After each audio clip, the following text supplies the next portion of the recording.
They laughed at a Filipino on CNN until viewers made her the most loved anchor. When she first appeared on CNN, nobody expected her to become a global sensation. She was just another face on the screen, reading the news in her clear but slightly accented English. Yet, within minutes of her first broadcast, the internet exploded with opinions. Some people praised her confidence and professionalism, but others mocked her accent, saying she didn't sound American enough. The laughter was loud, and the criticism was harsh. But what no one realized then was that this Filipino anchor was about to prove them all wrong. She didn't come from wealth or privilege. She was raised in a humble home in the Philippines, where English was learned in classrooms, TV shows, and everyday conversations. From a young age, she loved stories.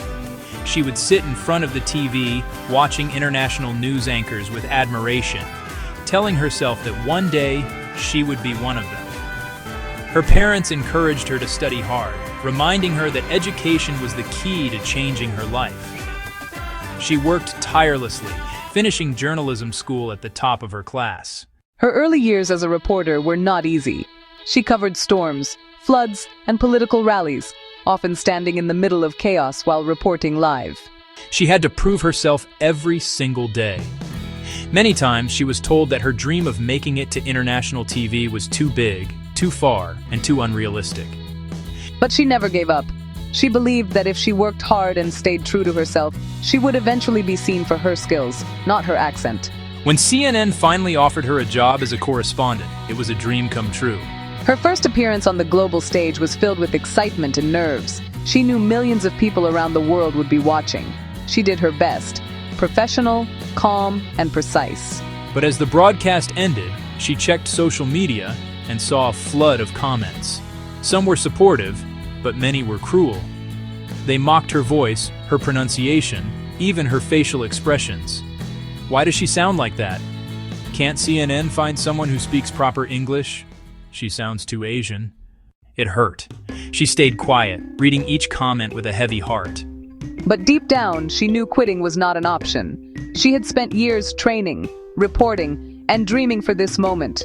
No amount of laughter or mockery would take it away. Instead of feeling ashamed, she used the criticism as fuel.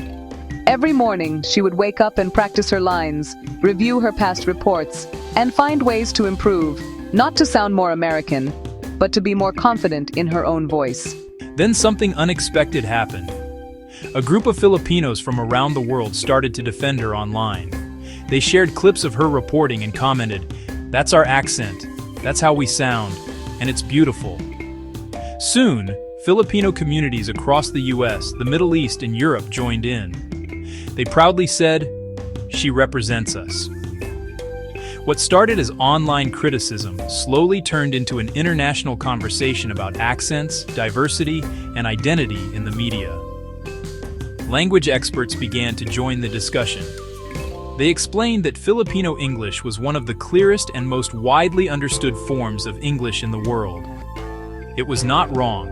It was neutral, adaptable, and globally recognized.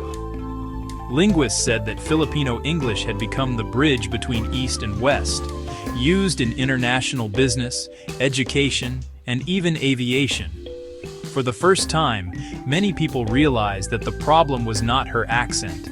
It was people's bias against it. Meanwhile, the Filipino anchor continued to grow stronger. Her reporting style began to attract attention. She didn't just deliver news, she connected emotionally. When she talked about disasters or tragedies, viewers could feel her empathy. When she interviewed people, she truly listened.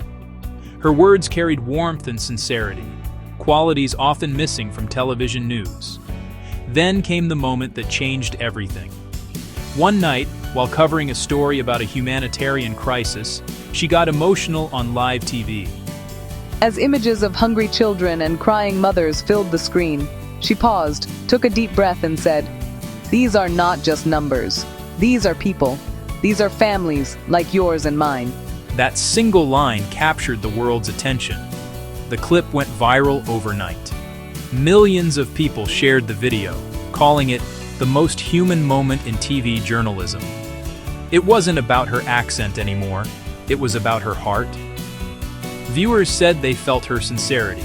They said she reminded them of what journalism should be: real, emotional, and compassionate. For the first time, the laughter stopped. The same people who once mocked her were now praising her. Her ratings skyrocketed. CNN noticed the massive response. The network featured her more often, giving her important international assignments. She covered global events, elections, climate summits, and peace talks. Each time, her calm yet passionate delivery stood out, and with every broadcast, more people tuned in just to hear her. Soon, she was invited to speak at journalism conferences and universities. Students asked her how she found the strength to keep going, despite the hate. She smiled and said, "You don't need to sound American to tell the truth. You just need to care enough to tell it." That quote spread like wildfire online. It inspired young journalists from the Philippines, India, Nigeria, and other countries to embrace their accents instead of hiding them. The story didn't stop there. Her rise sparked a larger conversation about diversity in global media. For years, international news channels were dominated by Western voices. Her success showed that audiences were ready for change. People didn't want perfect voices. They wanted authentic ones. Viewers began demanding more representation on screen. They wanted journalists who looked and sounded like them. Media analysts pointed out that her presence brought something new to CNN: warmth, sincerity, and global relatability. Her Filipino values, empathy, humility, and pakikipagkapwa, resonated deeply with audiences tired of cold, formulaic news delivery. She became proof that journalism could be both informative and deeply human. Soon, her influence reached beyond television. Other news anchors from Asia and Africa began to break into global networks. Many said they were inspired by her journey. She became a symbol of courage, someone who faced rejection and turned it into respect. But behind her success was still the same simple woman from the Philippines, humble, grounded, and grateful. In interviews, she often said she never set out to become famous. She only wanted to tell stories that mattered.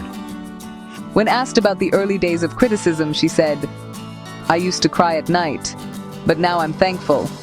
Without that, I wouldn't have learned how strong I could be."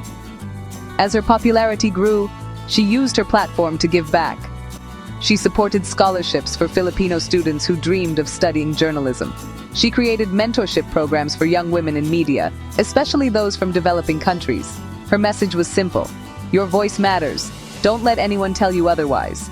Her story is now a case study in media schools, a story about perseverance, cultural pride, and breaking stereotypes.